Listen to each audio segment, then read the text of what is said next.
Once upon a time, in a far-off kingdom, there was a young prince named Sebastian. He was a brave, kind, and noble prince, who loved to ride his horse, hunt in the forest, and help his people in any way he could. He was loved by all his subjects, who admired his strength and valor, and his wise decisions that had made the kingdom prosperous and happy. One day, while Sebastian was out in the forest, hunting with his faithful hound, he stumbled upon a strange creature. It was a tiny, delicate creature with wings that shimmered like diamonds, and it glowed in the sunlight. The creature was frightened, and it looked like it had been hurt, so Sebastian approached it slowly, trying not to scare it away. "Please, do not be afraid," said Sebastian, holding out his hand. "I won't hurt you. What are you doing here?"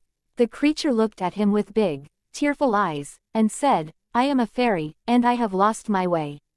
I was flying to the Queen of the Fairies to ask for her help, but I got lost in the forest. I am afraid I will never find my way back." Sebastian felt sorry for the little creature and decided to help her. "Don't worry," he said. "I will help you find your way back to the Queen of the Fairies. I promise." The fairy smiled gratefully, and together they set off through the forest, with Sebastian leading the way. They walked for hours, and the sun began to set. They were tired and hungry, but they didn't give up. Suddenly, they saw a faint light in the distance, and as they got closer, they realized that it was coming from a beautiful castle. "Look," said the fairy, pointing. "That is the Queen's castle. We have found our way." Sebastian was amazed. He had never seen such a magnificent castle before. It was made of the finest marble and adorned with precious gems and gold. The castle was surrounded by lush gardens, and the air was filled with the sweet scent of flowers. As they approached the castle, the fairy suddenly became very nervous. "I am afraid," she said. "The Queen of the Fairies is very powerful, and she is not always kind to humans. I don't want you to get hurt because of me." But Sebastian was not afraid. He knew that he had to help the fairy, no matter what. "Don't worry," he said. "I will protect you." They entered the castle, and the Queen of the Fairies appeared before them. She was beautiful, with long, flowing hair that shimmered like gold, and eyes that sparkled like diamonds. She looked at Sebastian and the fairy with a stern expression, and asked, "What brings you here?" Sebastian explained their situation, and how they had come to the castle to ask for the fairy's help. The queen listened attentively, and then she smiled. "You are a brave prince," she said. "Not many humans are willing to risk their lives for a fairy.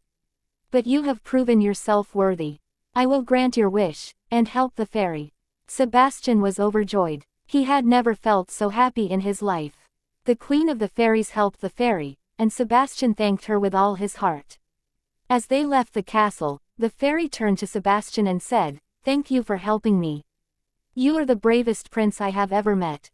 Sebastian smiled, feeling proud and happy. He had made a new friend, and he had proven that he was a true hero.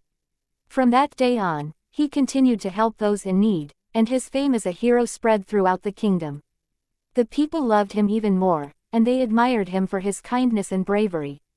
Years passed, and Sebastian grew older. He ruled the kingdom with wisdom and justice, and his people prospered. One day, he met a beautiful princess from a neighboring kingdom, and they fell in love. They got married in a grand ceremony, and the kingdom rejoiced. Sebastian and the princess lived happily ever after, and their love for each other never faded. They had many children, who grew up to be strong, kind, and wise, just like their father. And the fairy who Sebastian had helped all those years ago, she became a trusted advisor to the Queen of the Fairies, and she always remembered the brave prince who had helped her find her way back home. She often visited Sebastian and his family, and they would sit together and talk about their adventures. And so, the legend of Prince Sebastian lived on, inspiring generations to come, and reminding us that true bravery comes not from strength or power, but from a kind and compassionate heart.